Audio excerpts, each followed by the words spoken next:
Bismillahirrahmanirrahim. Assalamualaikum warahmatullahi wabarakatuh. Waalaikumsalam. Innal hamdalillah nahmaduhu wa nasta'inuhu wa nastaghfiruh wa na'udzu billahi min shururi anfusina wa min sayyiati a'malina. Man yahdihillahu fala mudilla lahu wa man yudlil fala hadiya lahu. Asyhadu an la ilaha illallah wahdahu la syarika lahu wa asyhadu anna Muhammadan 'abduhu wa rasuluh. Allahumma shalli wa sallim ala nabiyina Muhammad wa ala alihi wa sahbihi ajma'in. Amma ba'd. Yang sama-sama kita hormati Ibu Dr. Haja Zarni Melmuzi selaku Dewan Pembina Yayasan. Yang sama-sama kita hormati Bapak Dr. Muhammad Ridwan MM selaku Ketua Yayasan. Yang kita hormati Ustaz Haji Yoni Marius MID selaku Mudir Pondok Pesantren. Yang saya hormati seluruh jajaran pengurus yayasan dan majelis guru di Pondok Pesantren Rahmatul Alamin International Islamic Boarding School, dan yang saya hormati dan muliakan para wali santri dan santriwati.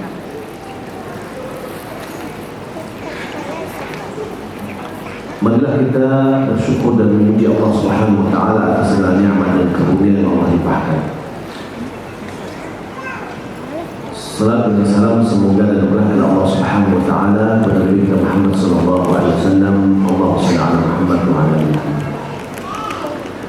Bapak Ibu yang dimuliakan Allah Subhanahu wa taala, kita sama-sama statusnya wali santri.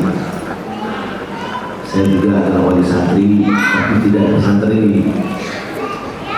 Namun lebih jauh lagi, anak-anak saya di Bogor. Jadi kita sama-sama wali santri.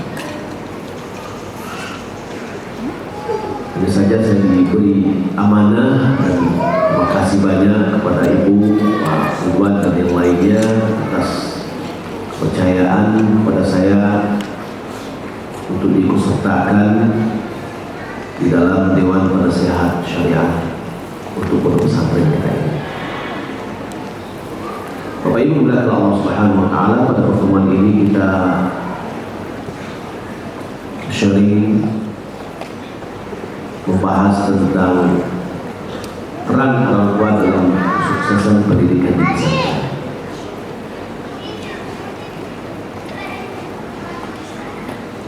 Harapan kita untuk masuk pesantren itu kenapa? Kita pengen menjadikan anak kita adalah anak soleh.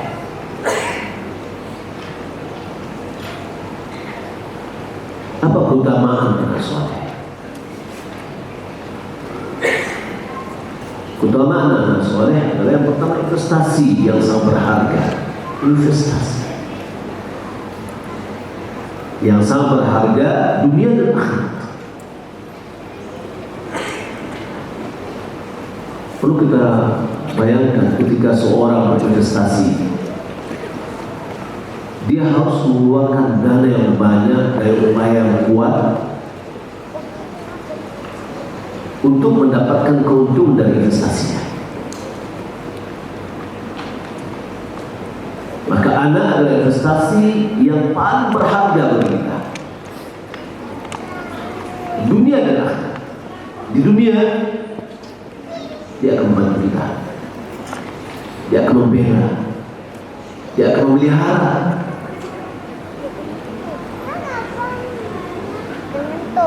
Kita berharap agar mereka berbakti ketika kita sudah tua.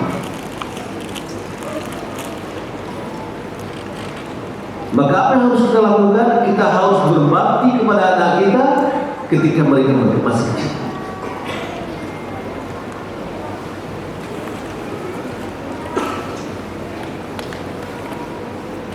Pada suatu hari,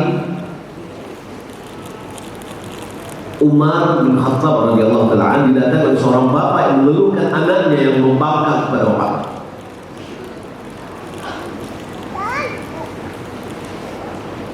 Lantas si anak berkata kepada Umar bin Khattab, "Wahai Amirul Mukminin, ma haqqul waladi ala walidihi?" Apa hak anak atas orang tuanya, atas bapaknya, ayahnya? Umar mengatakan, ayakhtar lahu umman salih, memilihkan baginya ibu yang salehah. Berarti ini adalah sebelum menikah, ketika seorang laki-laki ingin menikah, dia sudah ingat ini tanggung jawab pendidikannya berawal dari memilih siapa yang akan menjadi ibu anak. Tidaklah dia memilih calon ibu anaknya yang soleh.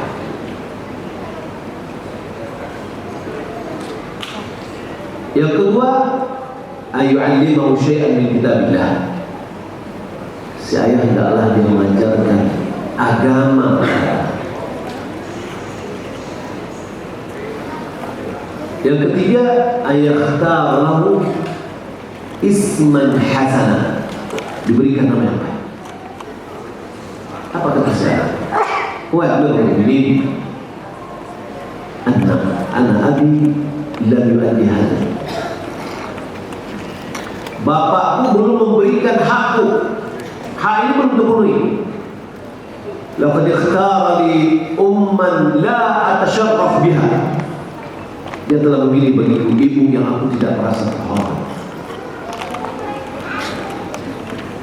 Walam yu'allimni syai'an min kitabillah, dia tidak pernah mengajarkan sedikit pun dalam agama.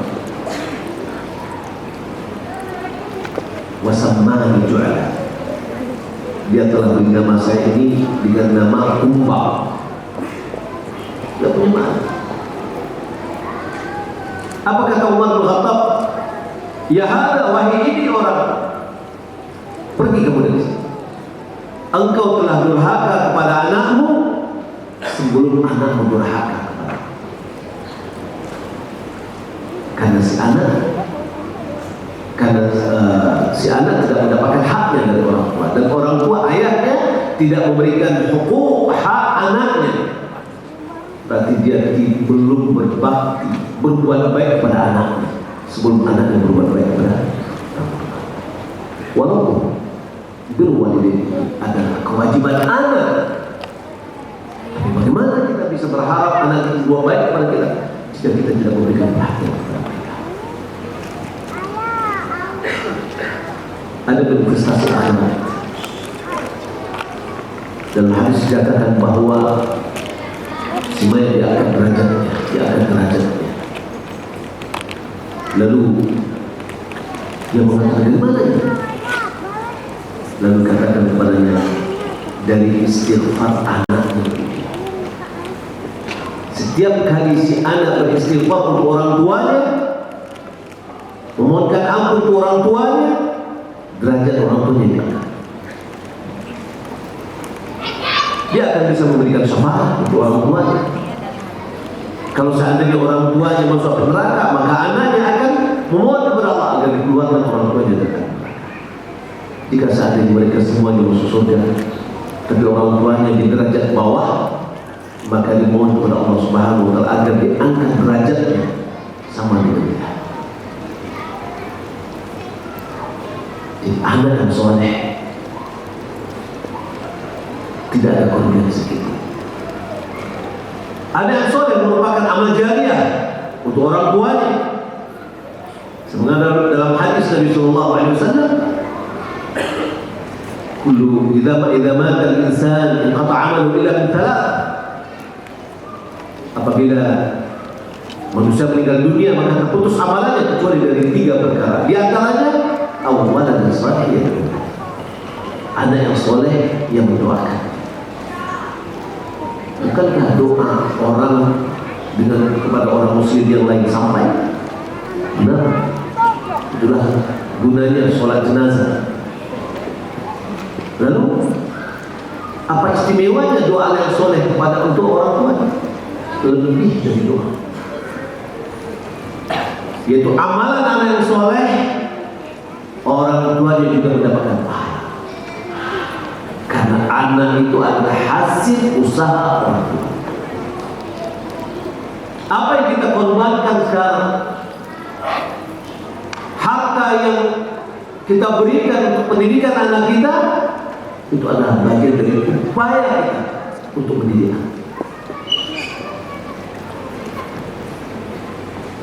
Orang tua yang akan bangga dengan anaknya yang soleh.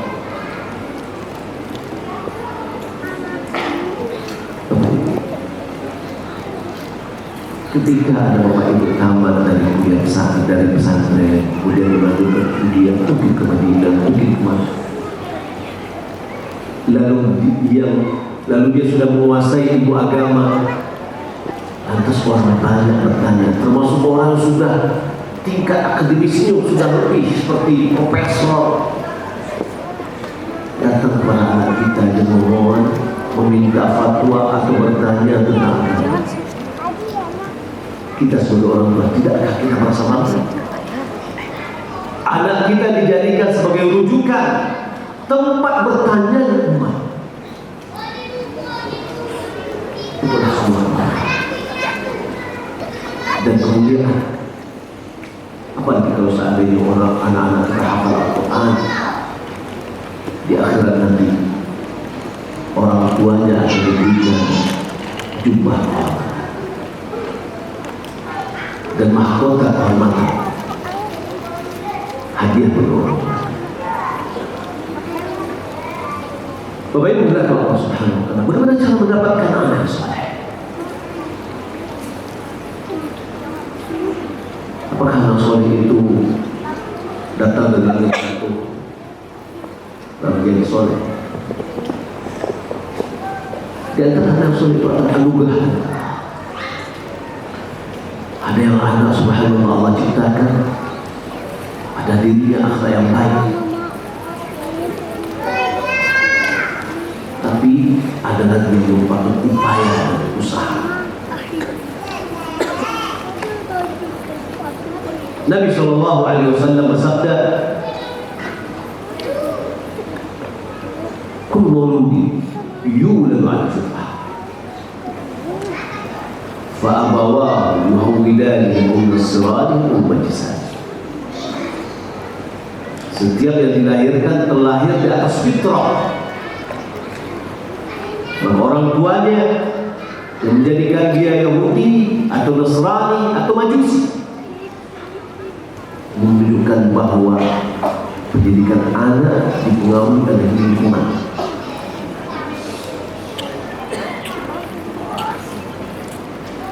Jika kita bisa mengondisikan lingkungan itu, kita bisa menggiring fitrah anak tersebut terus lurus.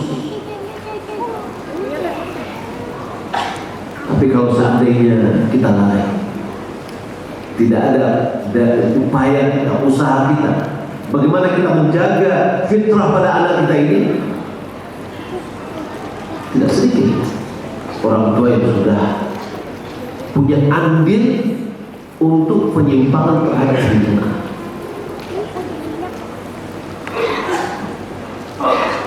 Tanggung jawab utama adalah pada kepala keluarga.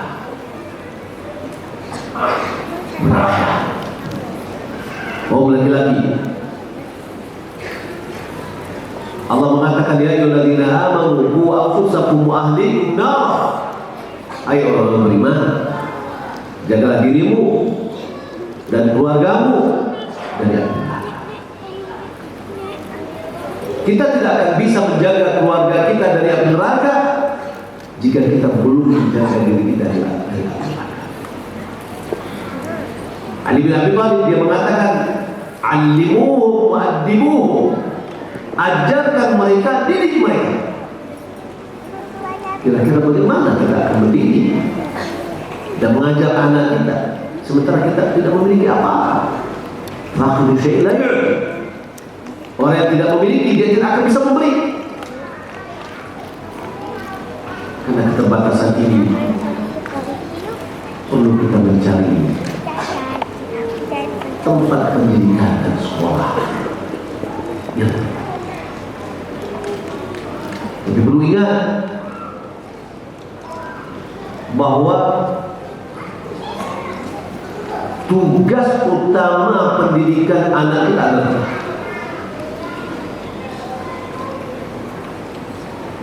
kullukum ra'i wa kullukum mas'ulun an ra'iyatihi. Masing-masing kalian itu adalah ra'i yang diberikan tanggung jawab dan diminta pertanggungjawaban terhadap yang diamanatkan. Ar-rajulu ra'i fi baiti ahlihi wa huwa mas'ulun an ra'iyatihi.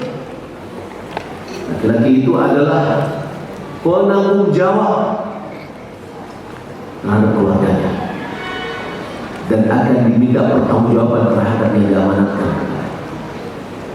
Anak adalah amanah yang dititipkan Allah Subhanahu wa taala. Jangan kita merasa bahwa pesantrenlah yang paling utama mendidik anak kita. Enggak. Pesantren nanti kita sebutkan, pesantren itu mitra kita. Paling yang bertanggung jawab adalah kita. Oleh karena itu kita perlu mencari sarana pendidikan atau sekolah yang baik. Mudah-mudahan Bapak Ibu dengan memilih pesantren Rahmatul Alamin sudah merupakan ikhtiar yang baik, insyaallah. Memenuhi kebutuhan anak. Ini juga adalah cara kita untuk bisa mendapatkan anak soleh. Kebutuhan apa? Biaya hidupnya. Untuk pesantren kita bulannya berapa? 2.250.000. Besar atau kecil itu Bapak Ibu? Hah? Besar atau kecil? Besar. Kalau bagi 30 berapa? Hah? Bagi 30 dapatnya 70.000. 24 jam 70.000 dibagi 24 berapa? Ya, dibagi 24 ya. Dapat 3.000 1 jam. Mahal. Hafalan kita minta beri hafalannya, perhatian tadi apa yang disampaikan oleh Pak Dr. Muhammad Ridwan tadi sampaikan bagaimana semuanya. Ya. Yang paling parah lagi katanya di pesantren ini bukannya Ustaz memahami atau menghadapi anak-anak, yang paling susah itu adalah menghadapi orang tua. Jadi guru di pesantren, kalau seandainya Bapak Ibu serahkan mereka sepenuhnya untuk memperhatikan anak kita, Masya Allah, konsentrasi mereka akan lurus pada anak. Tapi sekarang ya dipecahkan oleh perhatian guru kepada orang tua, keluhan orang tua dan seterusnya. Ya, jadi guru asrama atau pembina asrama adalah pembina santri dan orang tua. Ya, dua-dua. Tadi disebutkan bahwasanya anak nggak apa-apa, ternyata nggak pernah nangis di pondok. Ternyata orang tua yang menangis di rumah. Ya, akhirnya guru yang mengurus apa namanya tempat puluhan memenuhi kebutuhan. Ada seorang, dua orang dalam Sahih Bukhari yang dicantumkan oleh Imam Nawawi dalam Riyadhus Shalihin. Ada dua orang bersaudara, yang satu datang ngaji kepada Rasulullah, yang satu lagi pergi mencari nafkah. Pada suatu hari yang besok kerja ini mengadukan saudaranya kepada Rasulullah. Ya Rasulullah, saya bekerja, ini saudara saya ini pengen enak-enak aja, dia belajar kemana, ya, dia tidak mencari penghasilan. Apa kata Nabi Sallallahu Alaihi Wasallam? La'allaka turzaqu bihi. Boleh jadi engkau diberi rezeki oleh Allah gara-gara dia belajar.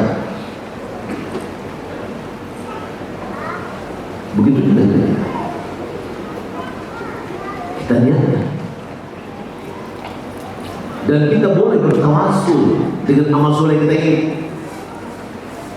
karena kita mendidik anak itu adalah amal soleh, agar kita diberikan kelapangan rezeki. Kita dengan pondok pesantren adalah hubungan mitra, jasa. Bukankah dalam agama kita disuruh kita untuk memberikan upah sebelum keringat dikering?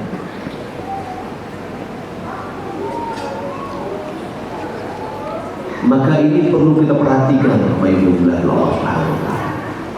Kewajiban kita sebagai orang tua untuk memenuhi kebutuhan anak kita, terutama adalah uang bulanannya. Karena kita sudah mendapatkan jasa, maka hendaklah kita berikan upah.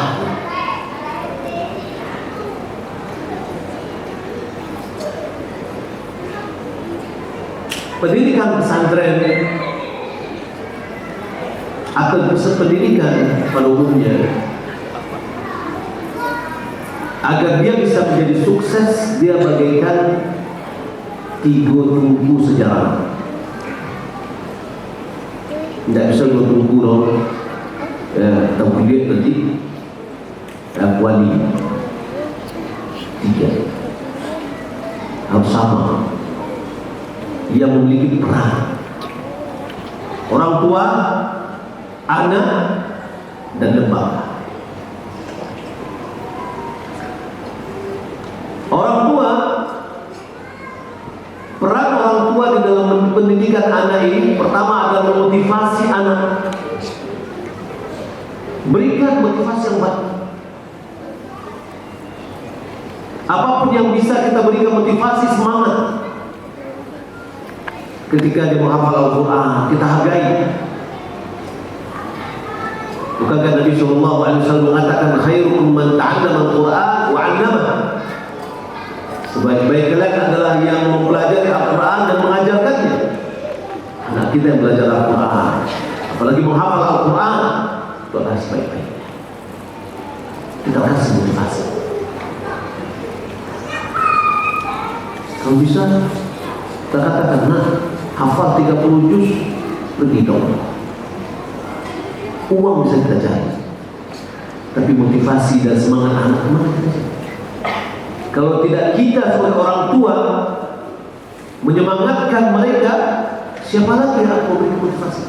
Apakah kita tunggu orang lain yang memotivasi anak kita, atau guru yang memotivasi? Kita yang utama motivasi, karena keuntungannya akan kembali ke kita. Yang kedua, membimbing dan mengarahkan anak kita.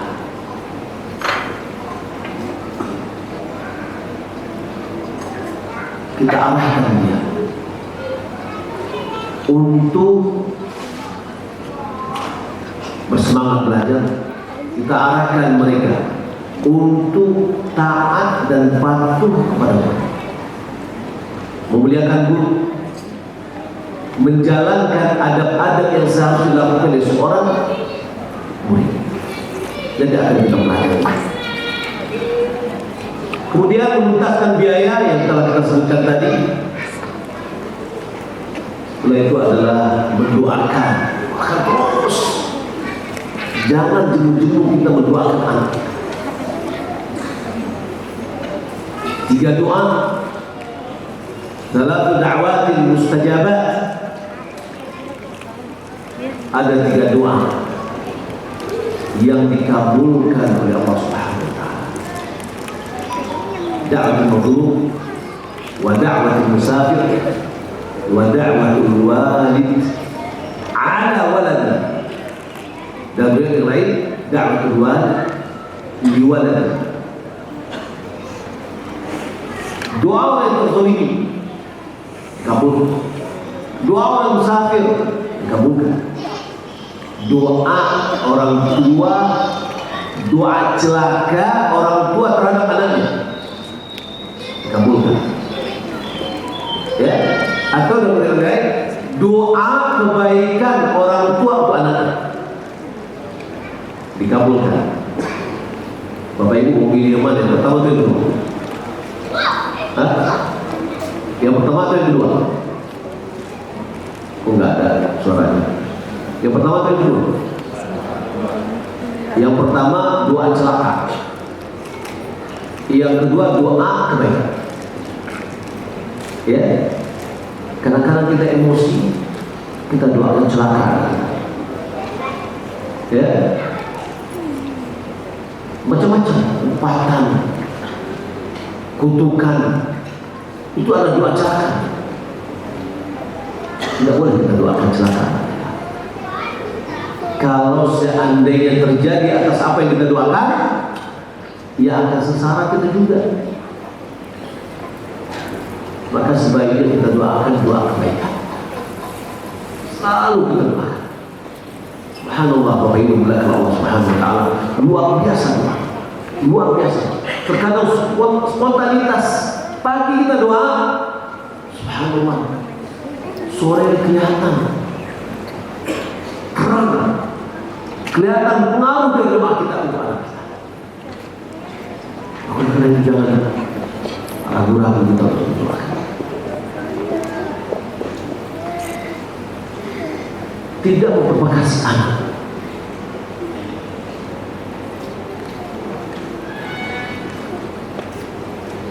Adakah orang tua memprovokasi anak?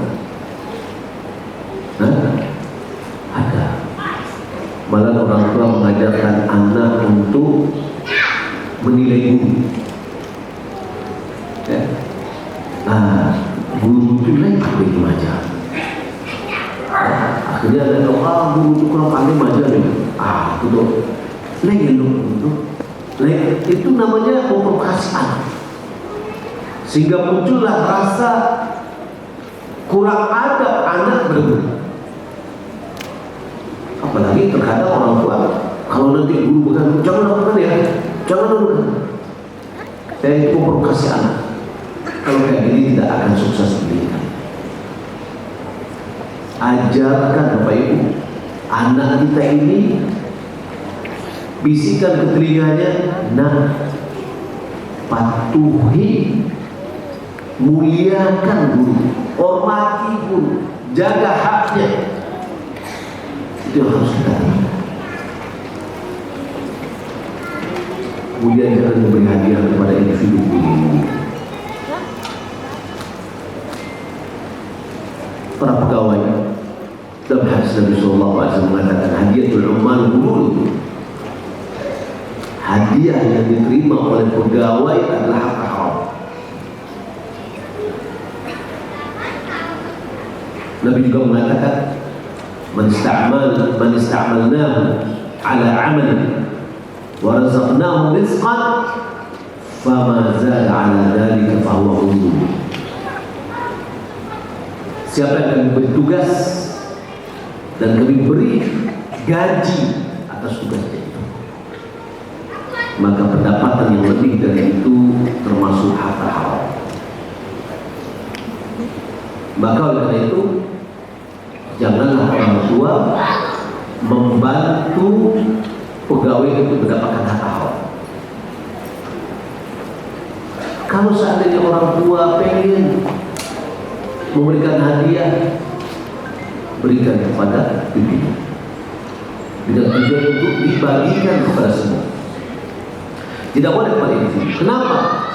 Individu itu akan menjadikan guru tersebut akan memilih dan memilah, sehingga dia tidak bersikap adil kepada muridnya. Berikan, kalau seandainya itu tidak membagian admin, misalkan, wah ini bulan Ramadan ini titip ya untuk seluruh guru, walaupun dia sedikit, tapi semuanya, ya. Sebaik-baiknya kita memberikan hadiah kepada guru secara umum, ya. Tentu setelah kita mungkin juga konfirmasi kepada yayasan, karena kita untuk merasakan, kita pengen, karena mereka sudah berjasa semuanya, tapi jangan begitu.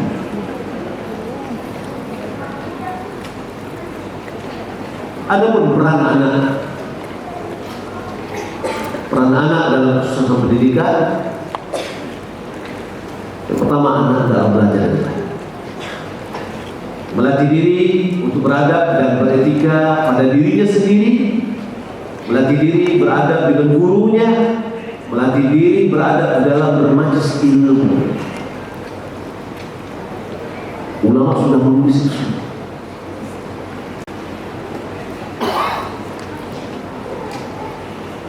Terkadang kita melihat sekarang ini pendidikan di sekolah-sekolah kurang berkesan.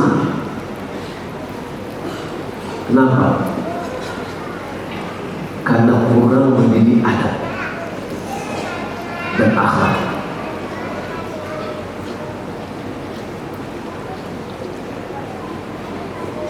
Adab seorang santri pada dirinya, yang pertama adalah dia membersihkan diri, membersihkan hati dari sifat-sifat yang buruk agar dapat atau agar layak menerima ini. Kita bisa umpamakan dengan orang yang bertani. Seorang petani, dia harus menyiapkan lahannya yang subur, yang baik. Dia olah lahannya dulu. Maka hati bagaikan lahan yang dipersiapkan yang baik. Maka oleh karena itu, hati itu harus dibersihkan dari sifat hasad, dengki, dan sifat-sifat yang bisa menghalangi menerima ini.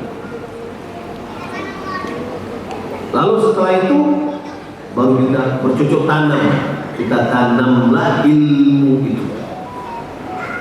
Kita harus menanam tanaman, kita cari bibit unggulnya, kita tanam.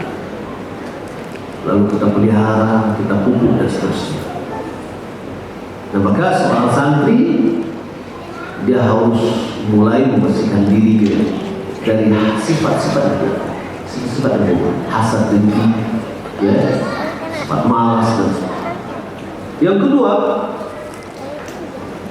niat yang baik dalam menuntut ilmu, mengikhlaskan niatnya dalam menuntut ilmu. Apa niat dalam menuntut ilmu? Menghilangkan kebodohan dari diri kita dan menghilangkan kebodohan dari orang lain. Karena kita ingin berilmu, hilang kebodohan dari kita. Lalu setelah itu kita berupaya untuk memberikan kepada yang lain.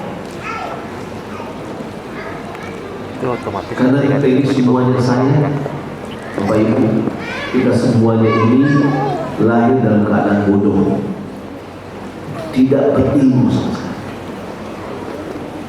Allah alladzi akhrajakum min butuni ummahatikum la ta'lamuna syai'an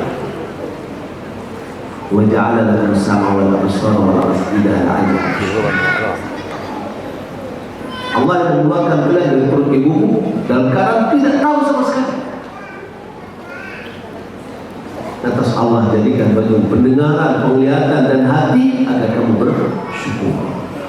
Tiga inilah media untuk dapatkan ilmu: pendengaran, penglihatan, dan hati bersyukur.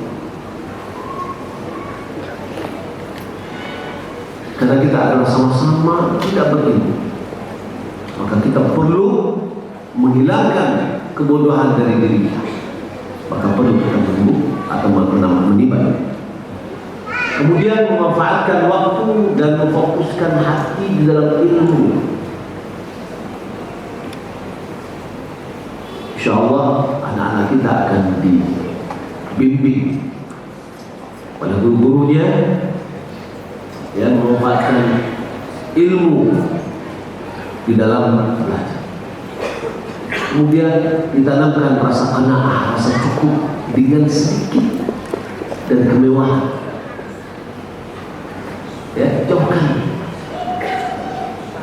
kemewahan-kemewahan anak-anak kita. Biasakan kesederhanaan. Malahan kalau kita lihat buku ulama, hafalan yang lebih kuat itu adalah ketika perut kosong. Ya, sebab kalau seandainya dia menghafal dalam keadaan perut kenyang, maka yang datang apa? Nanti. Tapi di waktu kosong itulah, ya, jangan pikirkan nanti anakmu makan apa, ya. Insya Allah sudah diatur makannya. Kemudian membagi waktu untuk ilmu, mencari waktu dan tempat yang tepat bagi seorang santri untuk menghafal. Dia pilih waktu yang terbaik. Waktu yang terbaik itu biasanya adalah untuk menghafal. Ulama sudah membagi waktu menghafal kapan, waktu murojaah kapan, waktu mutalaah, yakni membaca penambahan pengetahuannya kapan. Ya, biasanya itu adalah menghafal sebelum subuh. Dia masih segar. Ya, menulis dan berlatih di waktu biasa adalah setelah duha. Menambah ilmunya, kajiannya adalah di waktu duha dan sebelum duha dan seterusnya. Murojaahnya adalah malam. Jadi ulama sudah membagi waktu tersebut. Kemudian mengkonsumsi nutrisi yang halal membantu untuk menuntut ilmu. Makanan yang halal itu. Ya. Kemudian menyifati diri dengan wara. Wara itu adalah berusaha untuk ya membersihkan diri. Kemudian meminimalkan makan yang bisa membodohkan. Maksudnya adalah mengganggu kecerdasan pikiran. Biasanya adalah makanan-makanan yang asam dan yang pedas. Sebaliknya, yang membantu untuk penghafalan adalah yang manis-manis, madu, kismis, ya, itu akan membantu. Kalau mau ngirim misalkan, udah kirim kismis, ya, kismis itu anggur yang kering, itu akan menambah penguatan hafalan anak. Kemudian memperhatikan kesehatan tubuh. Di antaranya adalah jangan terlalu melelahkan, jangan terlalu banyak tidur juga. Ya. Mencari waktu yang tepat. Jadi tubuhnya harus ya dia jaga. Kemudian menjaga pergaulan ya. Di pondok tentu semua orang tidak sama. Ada di antara anak itu suka ngobrol, ada yang memang ada yang serius.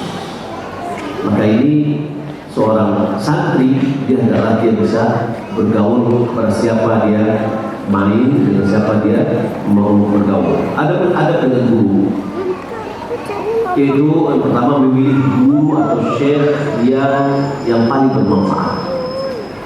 Dan ini adalah tentu pesantren berusaha untuk menyediakan SDM yang kita sebutkan nantinya, kemudian mentaati guru, ya, mentaati guru. Murid hendaklah dia mendengar nasihat. Dalam buku, ya, itu adalah tazkir besarnya wal mutakallim wa adabul alim wal muta'allim, diajarkan bagaimana kita mentaati guru, berusaha memberikan yang terbaik kepada anak. Maka nasihat-nasihat guru itu adalah ditaati oleh murid. Jangan di sini mainnya. Kemudian memuliakan guru.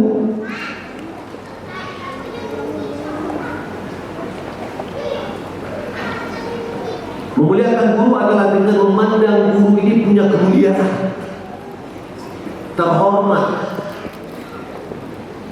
Ini yang saya katakan tadi, jangan kita sebagai orang tua berupaya menjatuhkan kedudukan guru di mata anak kita dengan cari-cari kesalahan, dengan membicarakan ustaz dengan anak kita. Jangan jauhan. Kalau seandainya anak kita sudah tidak memandang hormat kepada guru, dia tidak akan mendapatkan keberkahan ini.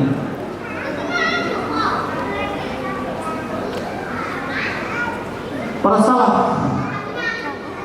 ketika dia berangkat ke rumah syekhnya, ke rumah gurunya, dia bersedekah. Kemudian dia berkata, Allahumma ustur aiba syekhi anni wa la tudhir barakata ilmi minni. Ya Allah, tutup aib guruku dariku. Manusia ini tidak ada yang sempurna, pasti punya kesalahan, kelalaian. Maka kita mohon kepada Allah, ya Allah, jangan perlihatkan kepadaku aib guru. Sebab kalau seandainya kita melihat aib guru kita, akhirnya guru itu jatuh dalam pandangan. Ya, wala tudhib barakata ilmi minni, jangan hilangkan keberkahan ilmunya dariku. Maka dalam hal ini jangan kita orang tua berupaya mencari-cari kesalahan guru, kemudian kita berbicara dengan anak kita kekurangan-kekurangan guru. Kita tanamkan kepada anak kita isi dengan hormati guru, jaga adabmu dengan guru, jangan cari-cari kesalahan guru, ya, biar dia mendapatkan keberkahan.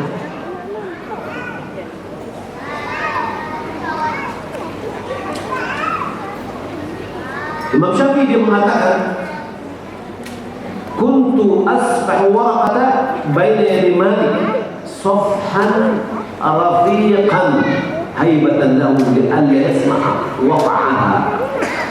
Kata Imam Syafi'i, begitu dia memuliakan gurunya Imam Malik, 10 tahun dia belajar di Imam Malik. Aku dahulu katanya membalik kertas ini di hadapan Imam Malik dengan lembut agar bunyi kertas ini tidak kedengaran oleh Imam Malik. Tapi enggak, itu bentuk dari bagaimana seorang murid memuliakan guru. Imam Syafi'i memuliakan Imam Malik.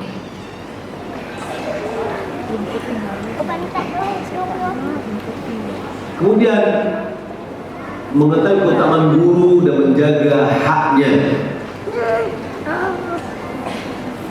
Ini juga kita tanamkan. Hendaknya anak ini betul-betul kita berikan pengetahuan kepadanya tentang hak. Jangan lupakan jasa. Kadang-kadang anak sudah keluar dari pesantren, sudah lupa dengan guru. Subhanallah, dia gurunya mengajarkan dia dari sebelum mengetahui alif bata kemudian dia sudah bisa hafal Al-Quran, sudah bisa berbahasa Arab dan yang lain. Setelah tamat tidak lagi ada lagi memuliakan gurunya. Coba kita lihat. Syu'bah dia mengatakan, kuntu idza sami'tu min ar-rajul al-haditha kuntu lahu 'abdan ma hayy. Kata Syu'bah, aku apabila mendengar satu hadis dari seseorang, satu hadis saja, maka aku adalah menjadi hamba untuknya selama dia bersama. Jadi hamba bagaimana? Berkhidmat, datang, memberikan pelayanan. Juga dia mengatakan, ma sami'tu min ahadin syai'an illa wa ikhtalaftu ilaihi akthar mimma sami'tu minhu. Aku tidak pernah mendengar sebuah hadis atau apapun dari seseorang kecuali aku sering datang kepada dia melebihi dari apa yang aku dengar. Ini anak kita sudah 3 tahun, 6 tahun sama gurunya, sudah tamat, nggak ada yang datang ke gurunya, nggak datang ke pondoknya. Ini kita harus sebagai orang tua kita ingatkan. Nah, mana datangi gurumu, ucapkan terima kasih, muliakan mereka. Itulah akan mendatangkan keberkahan pada iman. Ini coba murid anak-anak kita yang sama gurunya takut, tahu bagaimana. Ini apa namanya, nggak mau menyapa, berpapasan, nggak menyapa. Anak kita ingatkan pada anak kita, nak kalau guru salah, kita ajarkan, doakan dia, jazakallahu khairan, ya, barakallahu fiik. Ajarkan dia seperti itu. Jangan lupa doakan, karena orang guru itu telah berbuat baik kepada kita. Man sana'a lakum ma'rufan fakafi'uhu. Siapa yang berbuat baik kepadamu, balas. Kalau tidak ada yang bisa kita balas, doakan. Ini peran orang tua untuk mengingatkan terus agar anak kita mendapatkan keberkahan. Kemudian berterima kasih kepada guru, bersabar terhadap sikap orang guru yang acuh. Ini kita sabar, ya. Apa kata Imam Syafi'i? Isbir ala jafa'il ma'lim, fa inna rasibal ilma fi nufranihi.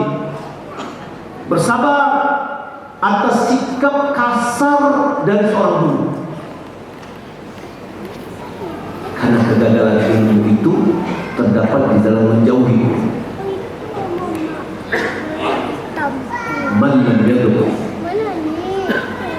dhullat ta'allumi sa'atan tajarra'a dhullat jahli turhiyat.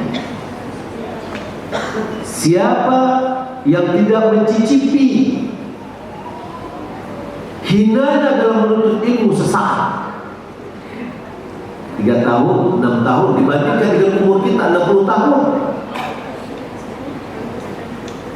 Kalau dia tidak mencicipi, dia tidak mau, terasa terhina dalam menuntut ilmu itu, tidak bersabar, dia tajarra'a, dia akan menelan. Tajarra'a dhullat jahli tulahiyat. Dia akan menelan pahitnya atau hinanya kebodohan sepanjang hari. Ini yang kita tanamkan kepada anak kita. Apa kata Imam Syafi'i? Hayatul fata bil ilmi wat tuqa. Kehidupan seorang pemuda adalah dengan ilmu dan takwa. Fa illam yakuna la yu'tabar dzat fi dzat. Kalau seandainya tidak ada dua ini, ilmu dan takwa, maka keberadaannya tidak ada. Inilah yang akan kita tanamkan kepada anak kita. Inilah yang kita harapkan dari anak kita ketika mereka belajar. Kemudian juga ada masuk kepada guru, minta izin, adab dalam duduk dengan guru, ada berbicara dan mendengar guru, ya, adab berkhidmat dengan guru. Jangan dianggap anak kita ini kalau disuruh untuk membersihkan WC, anak kami dijadikan babu di pondok. Bapak Ibu, Jepang itu saya melihat ada mulai dari TK itu sudah diajarkan dan SD diajarkan anaknya untuk membersihkan WC. Kalau WC itu bersih sama anak kita, insya Allah kamarnya akan bersih. Ya, lihatlah pendidikan di Jepang. Anak itu disuruh kalau makannya di sekolah ada piket, ada yang tukang yang menyajikannya, ya. Dan itu adalah latihan semuanya. Kalau seandainya di pondok ada tugas menyapu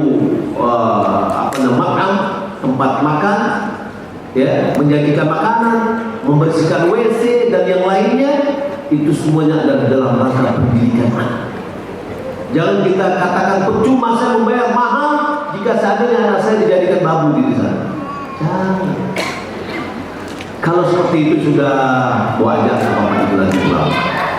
Karena kita di sini di samping pendidikan, ya, keilmuannya, juga keterampilan, dan juga nanti kepemimpinan akan diajarkan. Alhamdulillah, kepala sekolah adalah orang punya pengalaman dari pondok pesantrennya Gontor. Saya melihat Bapak Ibu, pesantren Gontor punya pengalaman yang sangat luar biasa. Tapi pada sebenarnya Gontor itu mengambil ilmu kepesantrenan adalah dari Sumatera Barat. Karena pendiri Gontor pernah sekolah di Tawani pada Pajak. Sebenarnya kita lebih dahulu berhasil dalam pendidikan pesantren daripada Jawa. Ya, tapi kita redup, ya, hilang. Di akhir abad 19, di awal abad 20, di negeri saya juga, kampung saya, desa Padang Jopak, itu ada Darul Funun. Itu kalau tidak salah di 1890-an, ya, sudah ada pondok pesantren. Dan banyak di Sumatera Barat. Maka ada namanya Sumatera Kawali, itu salah satu persatuan mereka sebenarnya. Ya, ada Mahad Islami di Bepung, ya, kemudian Sumatera Kawali Prabe, Kawali Padang Panjang, itu satu keorganisasian. Ya, kemudian ada juga Canggung, ya, dia lebih dekat kepada Syafi'i, mazhab Syafi'i. Namun intinya adalah pesantren di Sumatera Barat dahulunya itu berkembang. Nah, sekarang yang lebih bagus itu adalah Gontor, dan orang-orang yang pernah di Gontor, dia akan merasakan bagaimana pendidikan kepemimpinan yang sudah diajarkan mulai dari asal.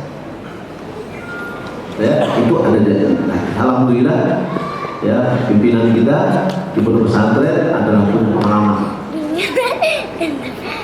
Maka oleh itu mari kita melihat apa yang diarahkan oleh pesantren itu adalah dalam rangka memberikan pendidikan kepada kita. Tidak hanya kepada keilmuannya, tapi juga keterampilannya. Pesantren Rahmatan lil Alamin Islamic International Boarding School adalah pesantren itu adalah mitra bagi orang tua dalam mewujudkan anak yang soleh. Mitra, ya. Maka katanya kalau mitra bagaimana? Mitra dengan mitra saling menghargai, ya, saling menghargai. Kita berusaha, kita bersyukur kepada Allah Subhanahu Wa Taala adanya pesantren ini di Sumatera Barat, dan luar biasa dengan waktu yang cepat sudah bisa terkenal. Ya. Kemudian menyediakan dan memilih SDM yang berkualitas. Mencari SDM itu tidak mudah, membina SDM itu tidak mudah. Maka di sini kita ada beransur-ansur berupaya, ya, berupaya untuk mencari SDM yang memadai, yang bisa memberikan pendidikan terbaik kepada anak. Menjadi satu menjadi wadah pendidikan dan dari segala sisi, ya, keilmuannya, keterampilannya, akhlaknya, ibadahnya, ini yang kita harapkan. Bapak Ibu Allah Subhanahu Wa Taala, ini yang dapat saya sampaikan. Semoga anak-anak kita yang menjadi harapan kita, mereka bisa menimba ilmunya di sini dan selalu berdoa kepada Allah agar anak kita menjadi anak-anak yang saleh. Di pesantren ini terkadang Bapak Ibu, nanti di kuliah belum tentu apa yang kita harapkan itu yang tercapai. Anak saya sudah dari awal selalu kemana dikatakan oleh Pak Ridwan tadi, bahwa anak yang tamat SD belum bisa kita jadi nak, kamu mau masuk pesantren mana? Ya, kita yang memiliki power, kita harus arahkan, kamu harus masuk. Mungkin boleh jadi pada saat itu terpaksa, tapi kita motivasi terus. Kita berikan alasannya, kita berikan harapannya, apa yang akan terjadi. Ada saya belum besar, kadang-kadang waktu dulu itu, ya tahun 2012 saya masukkan ke pesantren. Kadang kesana dia nangis. Ya, semakin kita kita nasihati semakin nangis. Ya, kalau saya lihat kayak gini nggak bisa, harus dibentak. Ya, saya harus dikeraskan sedikit, baru berhenti. Ya, terkadang anak ini kalau kita terus ikuti semakin nangis. Atau belum dikeraskan. Kamu kalau seandainya nangis kayak gini, nanti saya tidak akan begini. Ya, kita perlu berikan, ya, motivasi, juga sedikit kita arahkan. Subhanallah, saya berikan pada saat itu anak saya yang paling besar menghafal 30 juz susah, agak tinggi gunungnya. Saya katakan kepada dia, udah, jika hafal 20 juz langsung tiket umur. Ya, ketika dia sudah hafal 20 juz, sudah kita kasih tepat aja. Akhirnya adik-adiknya mendapatkan aturan yang sama. Ya, 20 juz sudah pergi. Ya, dan alhamdulillah ada 2 orang dari mereka sudah dapat sanad dari Madinah. Ya, dan alhamdulillah secara umum mereka sudah hafal 30 juz dari 1 sampai 4. Namun kita lihat, ketika terutama anak laki-laki, ketika dia sudah tamat, dia punya guyul atau kecenderungan. Kemana kecenderungannya? Mungkin boleh jadi anak pesantren kita ada yang pergi ke teknologi, tidak ada masalah. Ya, ada yang menjadi mendalami agama, bagus. Ini kita lihat kemana kemudian. Karena ulama mengatakan kewajiban kita pada umur kecil itu anak kita kita arahkan, kita tanamkan akidah, kita tanamkan akhlak, kita tanamkan ibadah, ya. Lalu setelah itu ketika dia sudah mulai dewasa, kecenderungannya mana, maka kita arahkan dia kepada kecenderungan. Maka itu insya Allah akan berhasil. Tapi kalau kita paksakan dia yang dimana hatinya tidak ada di dalam, itu susah untuk, ya, diberlakukan untuk mereka, sehingga terkadang boleh jadi dia ikuti tapi dia tidak teristimewa. Maka Bapak Ibu mulakan Allah Subhanahu Wa Taala, kita berharap mudah-mudahan anak-anak kita pertama sebagai orang tua kita berikan yang terbaik dalam pendidikannya sehingga dia menjadi anak soleh dan harapan kita, dan mudah-mudahan mereka adalah menjadi adab dai dan ulama, ya. Dan bagian akhwat, ya, anak perempuan ialah orang yang telah kita persiapkan. Apa kata orang Arab? Al-ummu madrasatun. In a'dadtaha a'dadta sya'ban ghaibal a'rab. Ibu itu adalah sekolah yang akan mendidik generasinya. Jika engkau persiapkan dia dengan baik, maka engkau telah persiapkan bangsa yang berkepribadian baik. Bangsa itu adalah kumpulan dari masyarakat. Masyarakat adalah kumpulan dari keluarga. Keluarga di situ ada suami, istri. Maka yang terpenting di sini adalah sahabat. Kalau seandainya anak-anak kita yang perempuan hafal Al-Quran semua, subhanallah, ya, akan lahirlah nanti generasi yang mereka insya Allah Ta'ala menjadi anak penghafal Al-Quran. Tidak perlu lagi jadi guru, karena ibunya sudah bisa menghafalkan Al-Quran terhadap anaknya. Apalagi dia bisa menguasai bahasa Arab, dia bisa mengajarkan atau belajar berbicara dengan anak yang dewasa. Intinya dia adalah harapan kita yang terbaik. Mudah-mudahan dengan bersama kita bisa mensukseskan pendidikan. Allah Ta'ala, maaf atas segala kurang kesalahan. Rasulullah Muhammad wa alihi wa sahbihi. Kita jawab. Ya, kalau saya ada terjawab, kita berikan kesempatan 3 penanya. Silakan bagian ibu-ibu boleh, mic-nya ada atau bapak-bapak. Bismillahirrahmanirrahim. Assalamualaikum warahmatullahi wabarakatuh. Assalamualaikum. Mohon maaf Ustaz, sedikit kami dari sanksi yang baru. Sepanjang pemaparan tadi ada yang ingin saya tanyakan atau saya saran, yang mana pada zaman sekarang ini kan kemajuan teknologi cukup besar sekali. Sedangkan yang menjadi di sekolah kita ini itu bahasanya bahasa Arab, bahasa Indonesia, bahasa Inggris.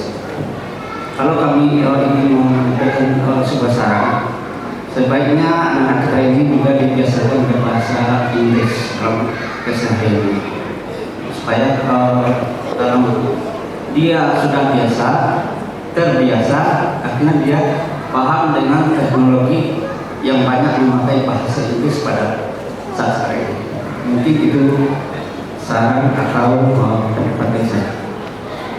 Karena kesalahan sama maaf, wabillahi hidayah. Assalamualaikum warahmatullahi wabarakatuh. Wassalamualaikum warahmatullahi wabarakatuh. Dijawab dulu atau di? Nah, jawabnya. Baik, terima kasih Pak. Usulan insyaallah, masya Allah, sangat bagus sekali. Dan itulah yang disampaikan tadi oleh Pak Ridwan tadi, ya, bahwasanya anak dan pesantren kita ada yang sudah masya Allah lancar bahasa Inggris, ya. Jadi kalau kita lihat Ustaz Yoni dari Gontor, itu Gontor bahasa Inggris sahabatnya jalan. Ya, mudah-mudahan ini akan tinggal manage-nya, di manage kapan bahasa Arab, kapan bahasa Inggris, gitu Pak, ya. Dan itu adalah bagian, namanya aja sekolah Rahmatan lil Alamin International School, Islamic School, ya, boarding school. Jadi insya Allah, mungkin kalau sekarang bahasa Arabnya ada Syekh dari Sudan, mungkin nanti mana tahu bahasa Inggrisnya ada orang dari Inggris atau dari mana, gitu ya. Boleh jadi. Baik, tapi walaupun tidak ada program bahasa Inggris jalan. Baik, yang lain silakan. Ya, silakan Pak. Assalamualaikum warahmatullahi wabarakatuh. Terima kasih Ustaz selaku nasihat dari nasional sudah menggambarkan menjelaskan terhadap kelebihan keunggulan dan juga kemudian terhadap program-program yang akan dilaksanakan untuk Santiwari. Perkenalkan nama saya Dedi. Ustaz selaku dalam penasihatan atau yang kontemporer mungkin ini agak sedikit menjadi juga warna yang sekarang ini sedang ibaratnya menjadi fenomena kan. Kami minta semacam gambaran tentang program pencegahan dan juga antisipasi dan kemudian bagaimana LH menyikapi fenomena terkait dengan bully di lokal di asrama, kemudian program terkait dengan masalah intinya persoalan-persoalan terkait dengan masalah pelecehan, kemudian juga baik dari siswa sendiri maupun dari pengajar ya. Ini mungkin sekedar kita menambahkan program pola pencegahan dan kemudian antisipatif dan responsifnya seperti apa ya. Mungkin juga menjadikan nasihat. Demikian, terima kasih. Assalamualaikum warahmatullahi wabarakatuh. Assalamualaikum. Terima kasih banyak Pak. Insya Allah akan dijelaskan oleh Pak Ridwan ya, karena beliau yang langsung menangani permasalahan-permasalahan ya sudah setiap pekan beliau ke lokasi ya. Insya Allah beliau akan jelaskan. Jazakumullah khair Ustaz Alfi. Sebenarnya Bapak Ibu silakan bertanya kepada Ustaz terkait kajian tadi, terkait teknis di Ma'had. Insyaallah kami akan sampaikan jawab pertanyaan.